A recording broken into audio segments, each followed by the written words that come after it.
15, 14, 13, 12, 11, 10, 9, 8, 7, 6, 5, 4, 3, 2, 1, 0.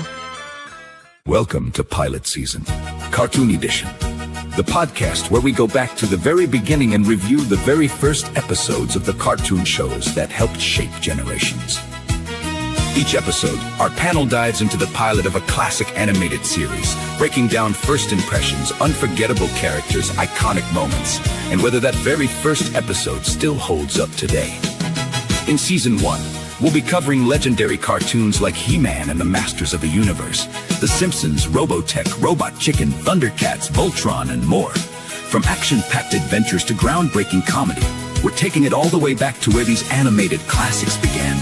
So get ready for nostalgia, opinions, deep dives, and a whole lot of cartoon talk. And now, here are your hosts, Kinte, Renee, and Jen.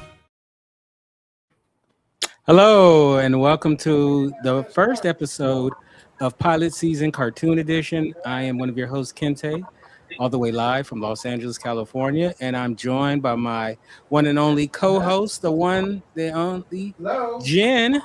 Hey everybody, how's it going? I always feel like you shouldn't say all the way live because that makes me feel like maybe I'm all the way sort of partly not alive, but I'm here in some form or fashion anyway.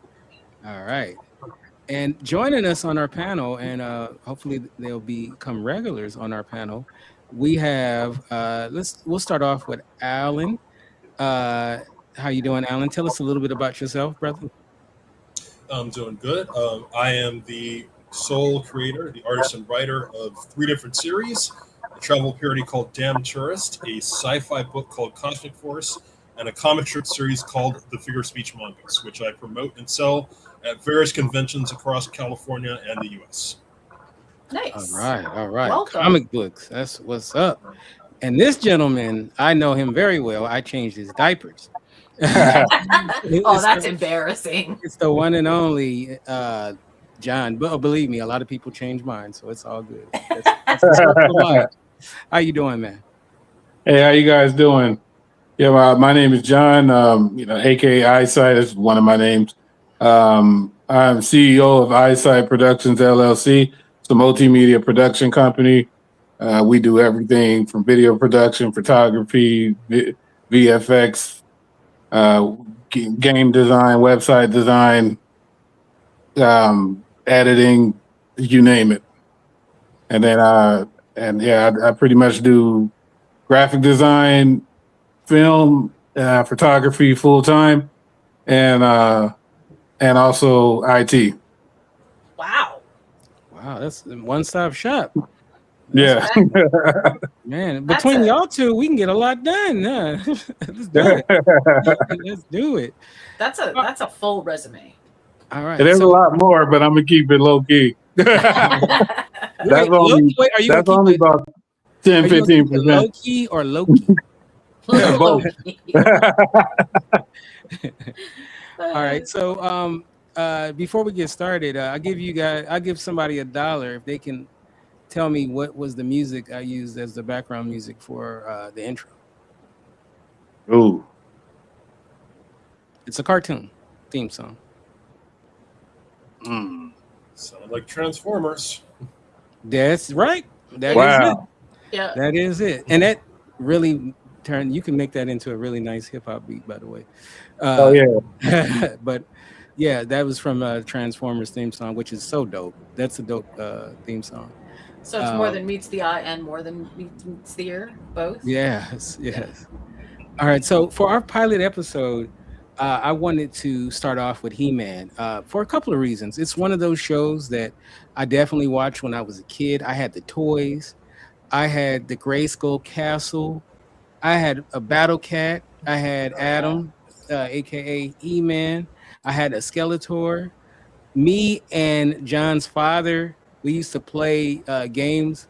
He cheated me, of course, where I had to protect the castle. And, I think we found a Barbie and she's supposed to be the queen or whatever.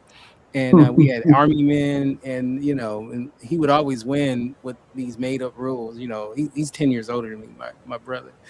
But I loved He-Man when I was a kid.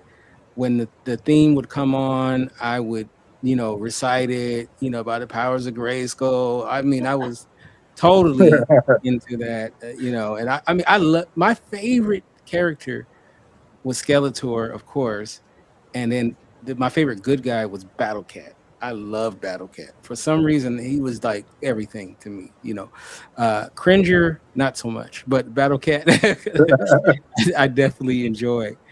So it was definitely something from my childhood that I really enjoyed. There was a movie back in was it the 90s? Yeah, it was like the 90s, I want to say. Huh? It was late 80s because I saw it. Oh yeah, I saw it in the like theater 87. with Dolph Lundgren as He-Man, and I haven't seen it in so long, so I don't know if it holds up. I liked it when I was a kid. I loved it as a kid, but I'm pretty sure, yeah. Like when I see clips of it, it doesn't look good. But But as a like, kid, it was everything. Like we were excited about it. We would have taken anything. And then also, there's going to be a movie coming out in a few weeks, a brand new one, and I'm looking forward to checking that out as well. So before we do that, this is pilot season, where we take a look at the first episode of different TV show pilots. This is the cartoon edition, so we're doing cartoons, and the name of this episode is Diamond Ray of Disappearance, which is so funny because Diamond Ray sound like a brother from the hood,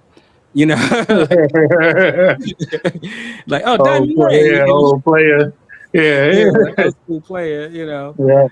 So in Diamond Ray of Disappearance, Skeletor gets control of a powerful gem called the Diamond Ray, which can make people disappear into another dimension. As he uses this to threaten Eternia and its leaders, He-Man must step up to stop Skeletor's plan and save the kingdom. It's an action-packed episode that shows the battle between good versus evil, which is the heart of the series. So I have some clips. Let's start off with the intro clip, and we'll play it. Okay. I use the steel so we won't get but it has the audio, but so we won't get dinged. All right, here we go. This is the intro. And the masters of the universe.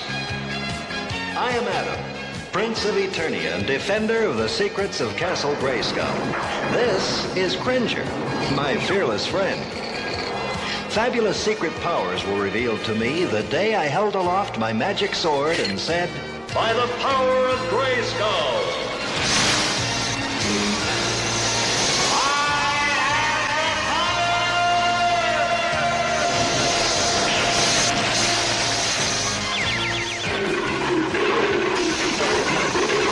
Cringer became the mighty Battle Cat, and I became He-Man, the most powerful man in the universe."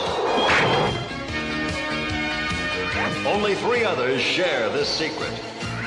Our friends, the Sorceress, Man-at-Arms, and Orko. Together we defend Castle Grayskull from the evil forces of Skeletor.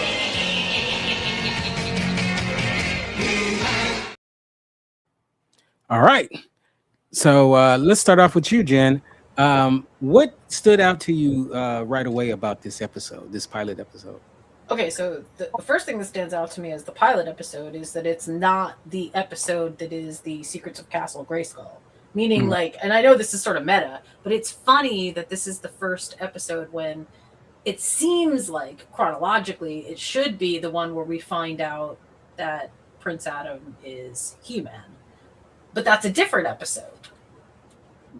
Right. Oh yeah. Maybe I should have said that.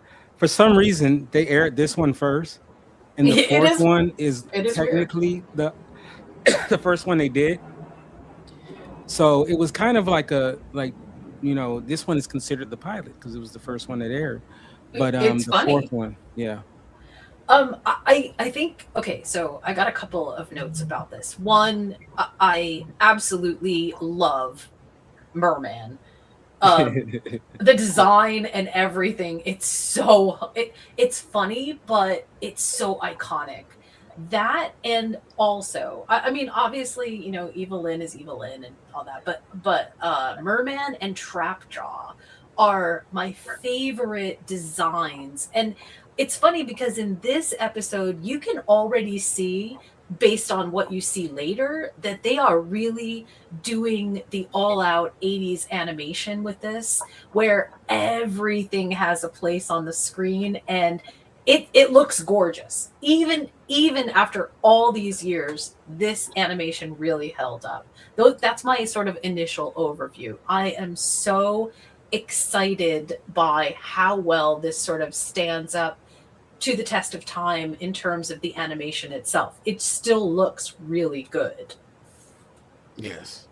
I do concur. Let's go to you, Alan. As an artist yourself, what stood out to you about this episode?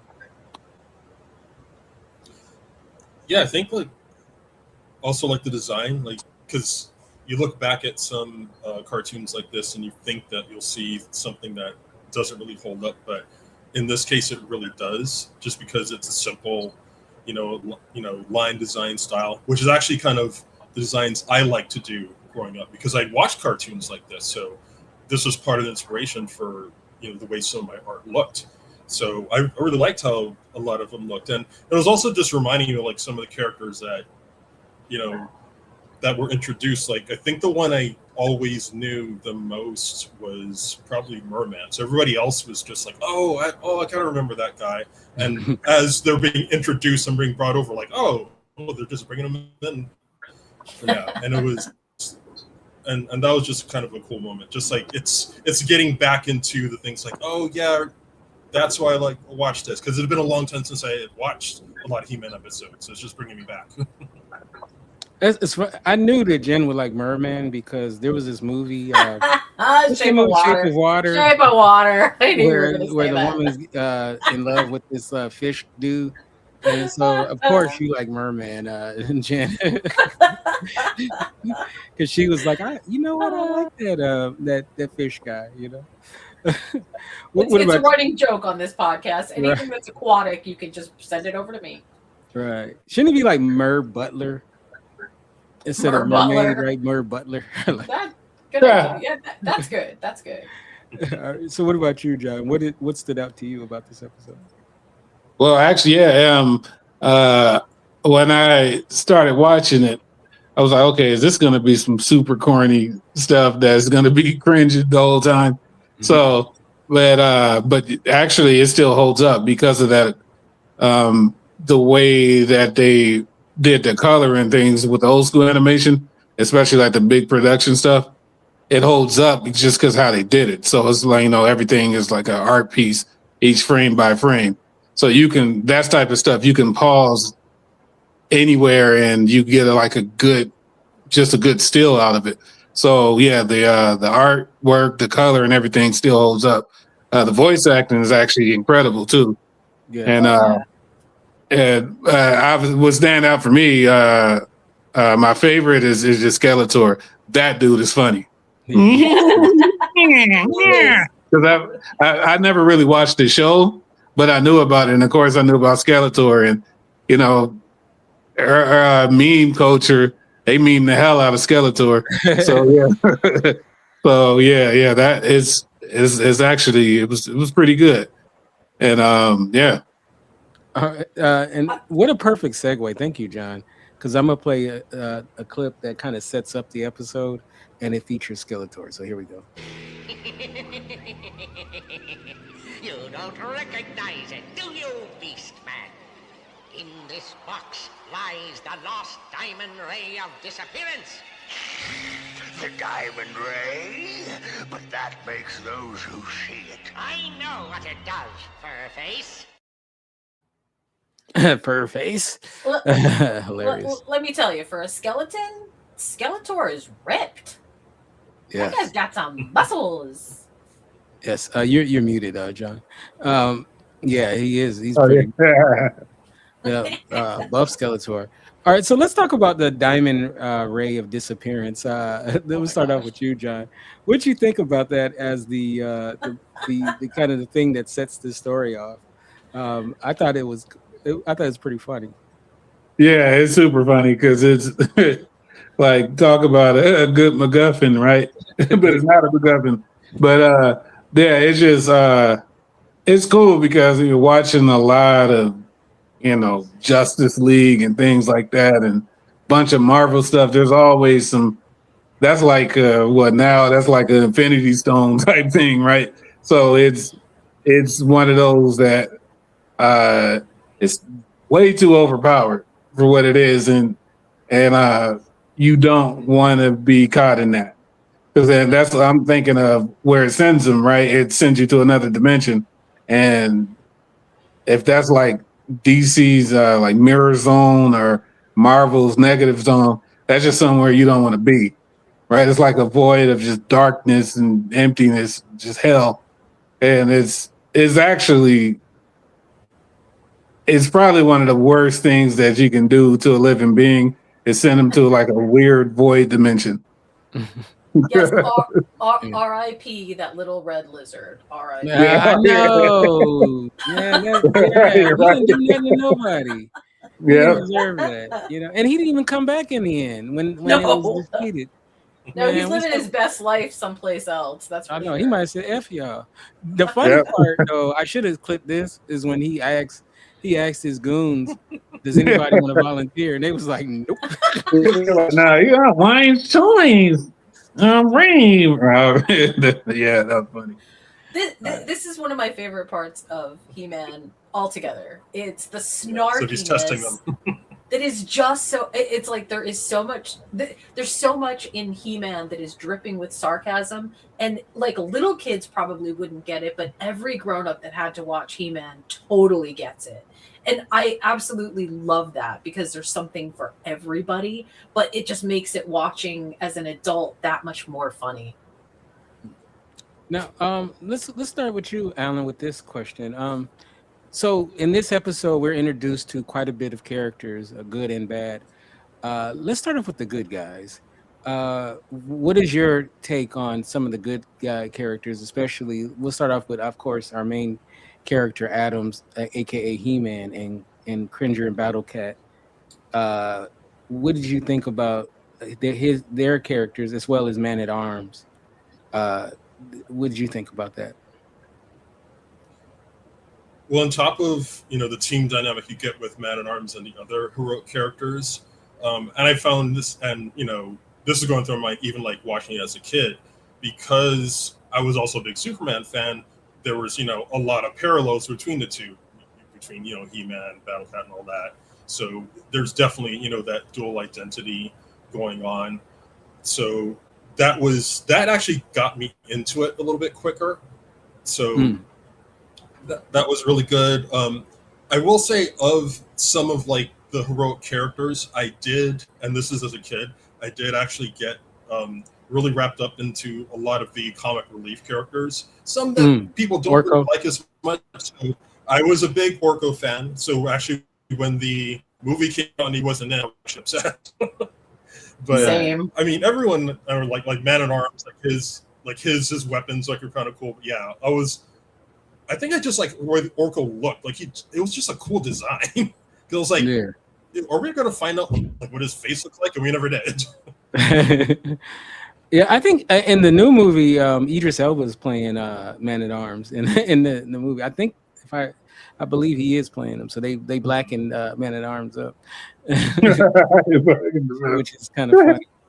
On Man at Arms, real quick, he was pretty funny. I like the part where he couldn't get it to his bow or whatever that thing is. He couldn't get it to assemble properly. Oh my God, if I can just get it on, like that was funny because he's just too funny because then he got the jaw too, right? Wait a minute, no, I'm thinking of the jaw guy. My bad. Yeah, Yeah, I got Lockjaw. Or what is his yeah, name? there it is. I got the characters messed up. Yeah. No, he's a Yeah. good character too. Yeah. What about you, Jen? What do you? What's your take on some of these characters? Okay. So first of all, I gotta say, from a good guy standpoint, that when they're in that super long battle, that was great. I love that. I mean, I really love that. But I think maybe my favorite, like, just tongue in cheek character is got to be Ram Man. Ram Man. Because What a because name the too. because the bouncing is just like that's your secret power is your bouncing. Like, I don't know. But also the character design of Stratos was amazing. I love that. Mhm. That was great. And whoever came up with all these concepts, they were really well thought out. I mean, other than Ram Man, which I think was maybe kind of a side thing. But I mean, honestly, they just all look really, really good. Also, in this episode in particular, I feel like they did a really good job with Tila, because Tila, yes. she I there's kind of had a something crush on Tila when I was a kid. can't imagine why. She definitely there's something about that presence in this episode which is really, really good. In some other episodes, Tila is so downplayed, but I really liked where she kind of was in the middle of all of these good guys. I mean, of course, Man at Arms was amazing, but there's one of the things about He-Man altogether, and you can really see it in this first episode, is there is a bevy of good guys and bad guys, and it feels like, they can reach into their quote unquote toy box and pull anyone out, and we still can have a really excellent episode because there are just so many balances. There's so many different foils on both sides to both the good guys and the bad guys. Yeah. So good No, job. I definitely agree. Now, Jen, let me ask you a question. Cringer. You like him as a character? He's so cute. Obviously I'm more of a Battle Cat when he turns into Battle Cat, but do you like him? He's all meek and he don't want no smoke, but then when he's zapped, then he's all of a sudden he's ready for war. So make a case for Cringer, Jen. Okay, so the first thing that I think as an adult is this is the first case of a cat having DID that I've ever seen. That's one.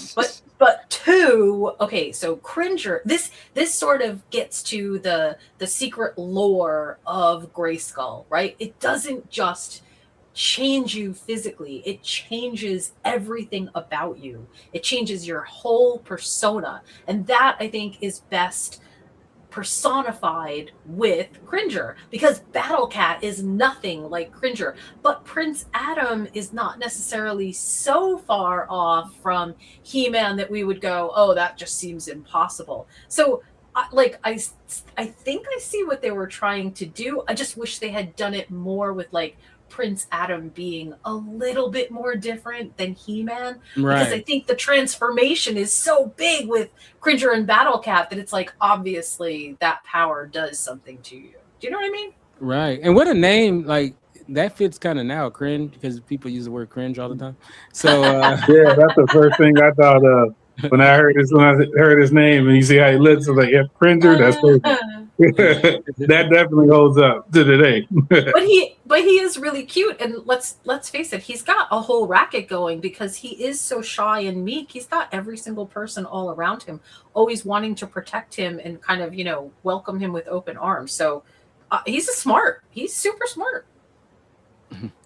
All right, so let's talk about the bad guys. Of course, we kind of talked about Skeletor, but then we have I'm gonna read some of the characters.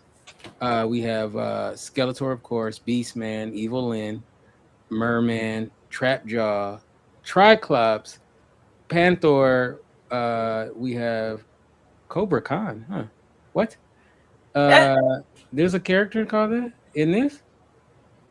I don't think it was in this episode. Yeah. Oh, that's interesting. But Beastman, I felt like he was probably the second lead of the bad guys, which, I love that fur face put down. That always cracked me up when I was a kid. So what did you think about Beastman and Skeletor? Are you asking me? John. We'll start off with John. Oh yeah. So you can tell like Beastman is like the number 2 character, right? Right. So it's funny too, like how Skeletor is just like that tyrant, kind of disrespectful boss.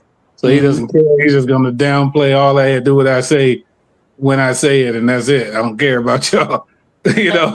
And then I'm gonna flee and skedaddle when it gets too hard. It's time to go, you know. So and yeah, that was funny too. Just that downplay, like they're all minions to Skeletor. So he just downplays and talks down everybody.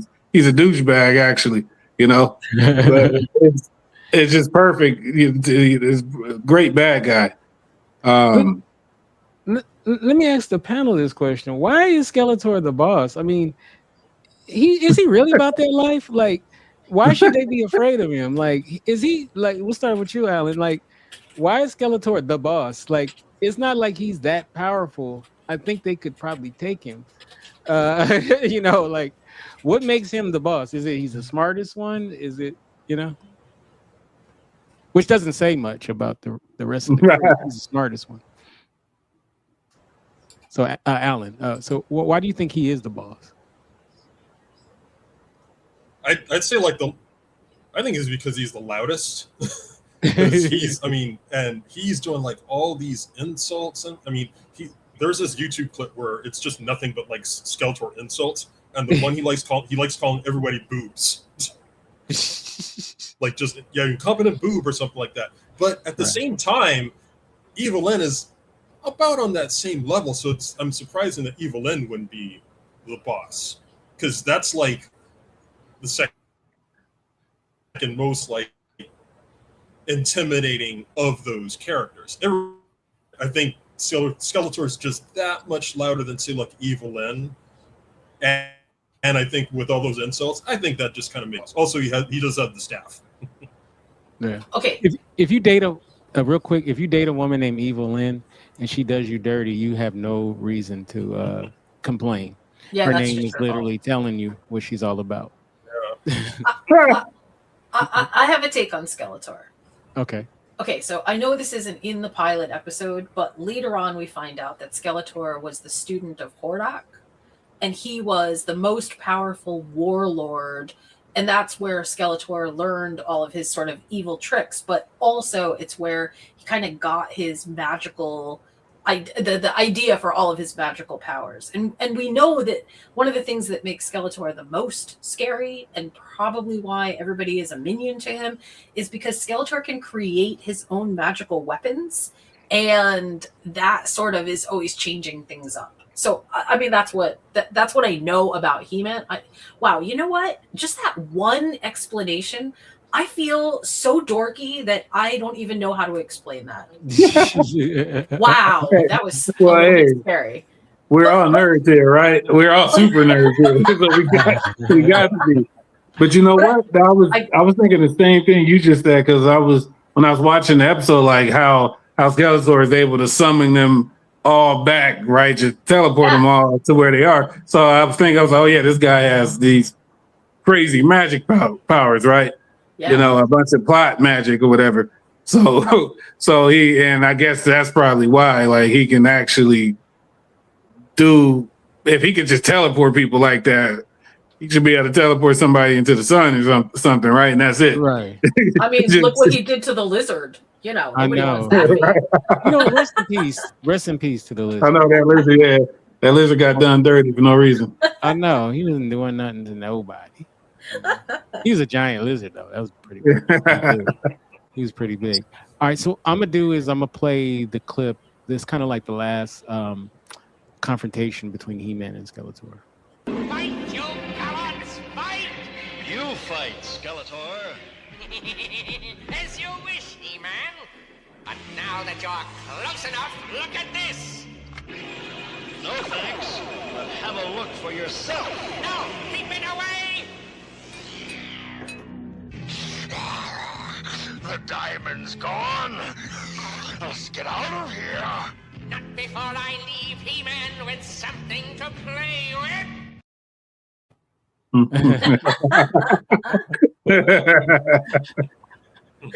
Oh my god, that's hilarious. That was too funny. Yeah, that rock creature was all bark, no bite. He was like he would eat like one punch and he was done. Like, you know, I was like, Yeah, that's one thing. It's like, can anything even hurt He-Man? This guy is way too overpowered. I mean, he looked a little like, scared when the rock monster came out. He looked kind of scared at first, He-Man, but then he was like, boop. yeah, he took him out in like 2 seconds. It was like, yeah, rest in peace to the rock monster. He was whack as hell. So yeah. So once again, Skeletor's plan had been, He-Man Thwarted. Thank you, thwarted the plan. So we're gonna do our scores in just a minute. We're trying to. It's gonna be the best out of 10, 1 to 10. And then what I'll try to do is we'll try to see at the end of the season which episodes got the highest scores. So,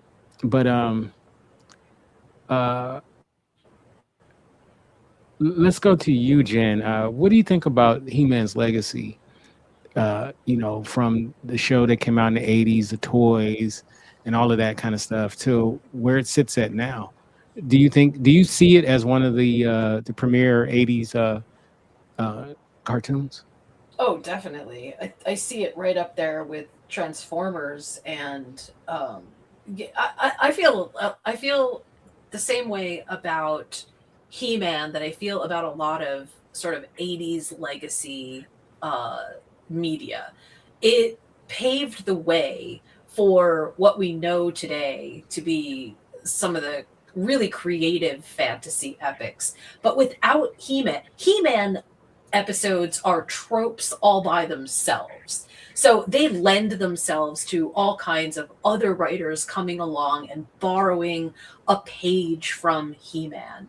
And rightly so, because it was written really, really well. Not like, giant literature stuffy, but that doesn't even make sense. But there is the part about He-Man being trope centered is so important, because again, a lot of the fantasy that moved forward after He-Man all included little nods, little pieces that sort of audiences loved because they were all from He-Man. So as a legacy piece of media from the 80s and the early 90s, I don't think you don't get much better than He-Man, other than maybe Transformers.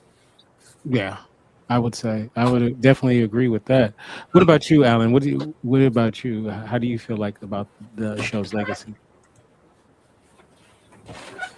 Yeah, it's He-Man's one of those benchmark 80s cartoons. Like, it's with Transformers, with Thundercats, with G.I. Joe. I'd throw in the real Ghostbusters too. Like, when you think of 80s cartoons, you're gonna think of those like 4 or 5. He-Man's more than likely gonna be I'd say the top 2, if not number 1. Someone might mention He-Man first. So I mean, the fact that getting another movie out of it, was obviously a much better movie than the one that came in '80. Yeah. All right. And what about you, John? What do you think? Now, you didn't grow up watching it, but from what you saw, could you see yourself looking at more episodes? Actually, yeah, because being a big cartoon fan, and then I liked what I see.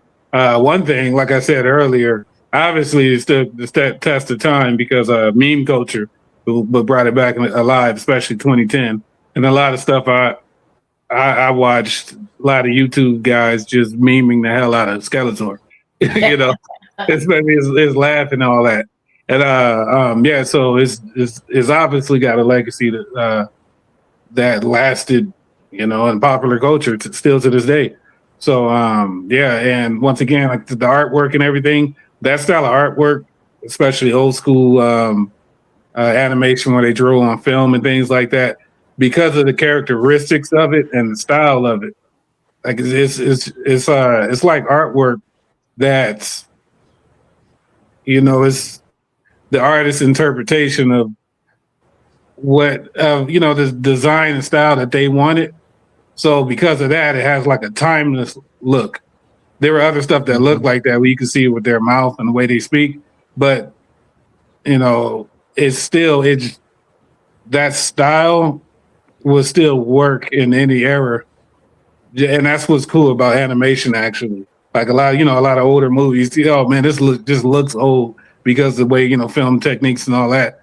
But animation and cartoons is just because of those artists, the whole style of it is it's stylized. So that can, go many years without getting old or dated. So yeah, I'll definitely check more stuff out. Yeah. I really, it made me want to start watching it again. And it's been so long, and they are available on YouTube for free. So, which is pretty cool. So I believe they have the whole series. And now also they did have a Netflix version that was like a few years ago that Kevin Smith, from Yeah, we saw that. Yeah. So okay. I forgot about that one. I remember a lot of people were mad at that one. I can't remember the reason why. Yeah. I wasn't mad at it. I mean, it wasn't perfect, but it wasn't. It was a good attempt. It was a good attempt. Yeah. Now, before we do our scores, I have a message from Adam. In today's story, Skeletor was looking for a shortcut, a quick way to riches and power. You may know some people like that, always looking for the quick way to get ahead of everybody else. Well, it doesn't work that way. The people who succeed are the ones who work for what they want. So don't be fooled by those who say they have a sure thing. There's always a catch to it. Don't sell yourself short. The right way is the best way. Until later. Bars. I know, right? I loved those. Those were great. That's one to grow on, for sure. Honestly, it's low-key like a proverb in a way. That's something, man. That's what I liked about the old stuff. They were doing stuff like that to make sure you had a little message for the kids. And it's just right in your face, breaking the fourth wall. But it's perfect. And that one was good because a lot of those can be corny. But that one, and it actually holds with me because, I bust my ass for stuff, and then there's no shortcuts to nothing. No, all of this, everything we do right with you, Alan, all of the characters you design, right? Everything you've done with your comics and all of that. I know you've been at this stuff for years, right? And it's just blood, sweat, and tears getting stuff out. Same with you, Kinte, all the stuff you've been doing on the podcast. This is years. When I was little, I remember all of the stuff you were doing. So there's no shortcut to nothing. Right. And that's just not how he said it perfectly. He's like, yeah, that's not how it works. There's some catch to it. Normally, if they say, what is something I used to know? If it's anything that promises high reward or in a short amount of time, is normally a scam. Right. You avoid it. Well, one thing, unfortunately, though, I got to call him out.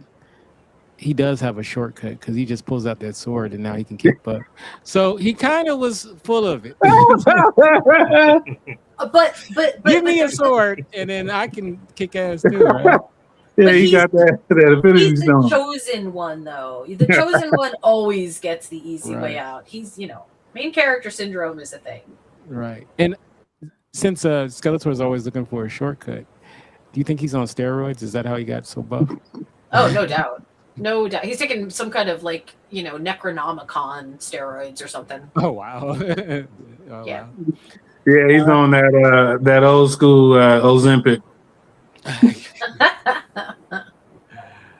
Oh, man. All right. That's good. That was a good one.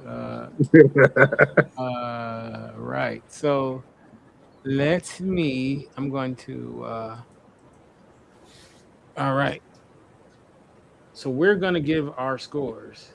And John, you get to go first. Out of 10, what do you give it? A little difficult. That's something I need to take a little longer to do properly. But just off the top of my head, I want to have like a good criteria and all of that. But honestly, just going from the top, what I've seen, I enjoyed everything. Overall, does it need to be a straight even whole number, or can I add like points or whatever? Yeah, you can do that. All right, so honestly, I'll give like 7.6. Oh, 0.6. Yeah. All right. 7.6. That's different. What about you, Alan? What's your score? I would give it a 7. I think it was overall a good episode. I know like most like 80s episodes, like they may or may not have like a full origin because things are explained afterwards. I did like the villains meeting for the first time. At least, Right. like coming in and like, oh, here's where they're coming, because normally I'm used to being like kind of like just dropped in. So I did like that part of it. What about you, Jen? I gave He-Man a 8.9. Oh wow! Yeah, I am a huge He-Man fan, and like I said, He-Man's got some deep roots in even modern day animation and storytelling. So I am so here for it. All right, and I give it I give it a solid 8. I think that I really enjoyed it. The characters are great. Skeletor, he raises the bar. He's such a scene stealer. And Orko, I love when he turns dudes Triclops or what. I know I'm saying. Oh, he turns his head. Yeah, that is hilarious. That was good. That was pretty good. So So, all right. So once again, John gives it 7.6. Alan gives it a 7. Jen 8.9, and I give it an 8. So what we'll do is we will each episode for our panelists, we'll tally up the scores, and we'll see what show gets the highest, and they'll be the winner of the season. So, Nice. Yeah. All right. So just so people know, next week we'll be back for an all-new episode, and we'll be covering the TV show Robotech. Robotech was a show that John's father, my brother, got me onto when I was a kid, and I adored this show. It's technically an anime. It's a Japanese anime, but it's the Americanized version of it, and it's definitely different than most cartoons that came on, because you had characters die, you had love triangles and all kind of stuff that really you didn't see. And I remember like the first time a character died on the show, and because you're used to G.I. Joe, when when they get shot they parachute out, right? Where in that show, like I mean, it wasn't like it wasn't bloody like every week somebody's getting murdered, but it was definitely different. And so that one will be next week, Robotech. And so let's start off once again with you, Alan. What do you have coming up that we can check out? So I have 2 events coming up next month. I have Free Comic Book Day at Santa Monica Comics Company. That's from 11 to 4 p.m.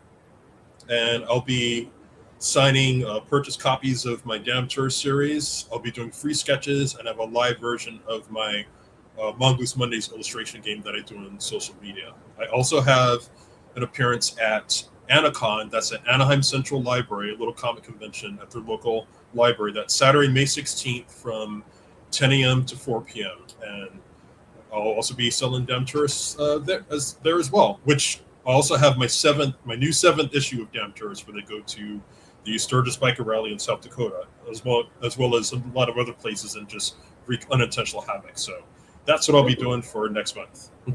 And you know what? I'm gonna try to connect with you. Definitely Anaheim, but also you said Santa Monica, right? Which is even Santa closer Monica. to you. Yeah, Santa Monica Comics Company. It should near Santa Monica and Bundy. That's where the shop is, around that area. Oh, okay, cool. So that's Brentwood or Santa Monica? No, that's Santa Monica. That is Santa Monica. Yeah, Yeah, right. that's You Santa know, Monica. yeah. Yeah. Okay. And what about you, John? What do you have coming up? Oh well, really, no, nothing like nothing coming out besides the stuff I do for work. But if you guys want to check something out, you guys can go on Tubi and Amazon Prime and check Amazon Prime Video, and you can check out the docu series, like interview documentary series. Take It to the West Side. It's a 6-part docu series, and it's about musicians, rappers from the West Coast, California area. So my dad is one of the hosts in it, and we put a lot of effort into it. And I say that's the biggest thing I've ever did. So came out a few years, but yeah, as you guys could check it out for free on Tubi. And yeah, there you go. And I, Nice. I have such a sense of pride. Anything that my nephew does, as he knows, I love him dearly. And and that project was excellent, and you actually was able to direct my brother into doing a great job.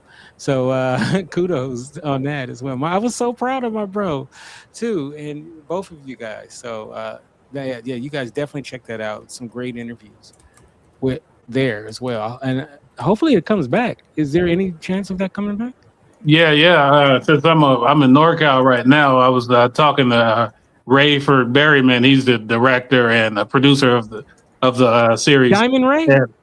No, I'm just Yeah, it's Diamond Ray. Yeah, Diamond Ray. There it is. They stole his name, man. But yeah. So he's actually out of Vegas right now. So yeah, we're talking about doing some stuff, and then even I was saying there's a lot of. I just only been in the NorCal for about a little over a year, and the culture here is different than LA, so it's actually kind of cool. Like it's similar but different, especially with the music.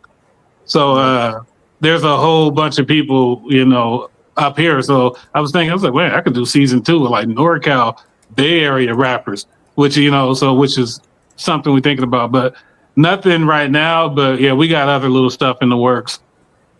If you ever do the hieroglyphics, I will. I'm a crash your set. Oh, you already know. Yeah.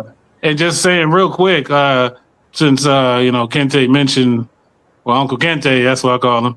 It feels weird to call him by his first name, out of respect. But yeah, a lot of this stuff that I even do with the art and video and all of that, most of it is because of him specifically. A lot of the hip hop, especially the underground stuff, that was because of the exposure I got from Kinte. Especially with video production, just nerd stuff in general. My father too, but a lot of the computer tech stuff, it was Uncle Kinte. So, and I just kept going and took this stuff really far and just still keep doing stuff. So yeah. And as I said, I'm very, very proud. Oh, Jen will appreciate this. Remember we had like a hip hop beat for our Hell on Wheels show, Jen? Yeah. John was the one that produced that. Oh, nice. Yeah. Yeah, that was me. Yeah, that was good. Everybody loved that one. That got me a lot of little play on SoundCloud and stuff. So yeah, that was cool. Yeah. Awesome. All right. So Jen, anything that we got set up? I mean, I know we're doing From as well. We are doing From usually every Sunday night after the episode airs, or that Monday, as the case may be. Also, just as sort of a side note, because I am such a anti-social media person, I did decide to relaunch Movies Make the Meal. So it's not done yet, but I've got so much content for that site that I decided to relaunch it. On top of that, thank you, Kinte, so much for having this podcast. I am going to go reevaluate my life right now and really think about how nerdy I actually am. That's the part of it. We got to be nerds to be on a podcast talking about anime. I mean, and then think about it. And Alan, right? He makes comic books. Like come on, we're all like nerds. I mean, look all this stuff around me. Like that's my character I made right here. Like, we got to be nerds, right? Like, you know. And actually, Alan, I want to talk to you, get your feedback on them a little later, if you don't mind. But yeah, look, it's be proud to be a nerd. You know, just don't be like a weird nerd. Because like, but yeah, it's not wrong with being a nerd. For real. You can do a segment, Jen, where you do a meal attached to whichever cartoon we're doing. Hey, that actually might be really good idea. That would be a really good idea. I will seriously think about that. All right. So we do have an outro to the show, so I'm asking the panelists to stay on. Just hold on until it's over. And we'll catch you next time. Here we go. Thanks for listening to Pilot Season, Cartoon Edition, where we go back to the beginning and revisit the first episodes that launched some of television's most unforgettable cartoons. Be sure to join us for episode 2, when we take on Robotech in its debut episode, Booby Trap, originally aired on March 4, 1985. In this opening chapter, Earth stands on the edge of war as the mysterious alien ship known as the SDF-1 becomes the center of a global crisis. On the day the massive vessel is set to launch, an alien attack forces humanity into battle before they are truly prepared. As chaos erupts, young civilians Rick Hunter and Lin Minmay find themselves caught in the middle of the assault, while the crew aboard the SDF-1 is pushed into a desperate fight for survival. What begins as a ceremonial moment quickly becomes a life or death struggle that sets the stage for an epic sci-fi saga. It's action, danger, giant mecha, and the beginning of one of the most ambitious animated stories of its era. So don't miss episode 2 of Pilot Season, Cartoon Edition. Until next time, keep watching those first episodes, keep celebrating cartoon history, and keep it locked right here on Pilot Season, Cartoon Edition.